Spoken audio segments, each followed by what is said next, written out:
So the last in the range is this amazing cake. This is everything that's on trend at the moment. We've got black flavours of Black Forest Gateau, and we got the absolute classic fudge cake. We've mixed these together, and this is a Black Forest fudge cake. And guess what? It's vegan as well, which is really good. Now these stand up to anything. Can you remember when you used to get gluten-free cakes and vegan cakes that weren't very good? The gluten-free and the vegan cakes now are absolutely top-notch. These will be on anybody's list, and they will stand up, you can be proud of them, and they will sell really well.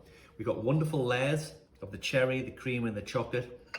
On the outside, we've got some dried cherry and cocoa nibs. It's super, it's really great.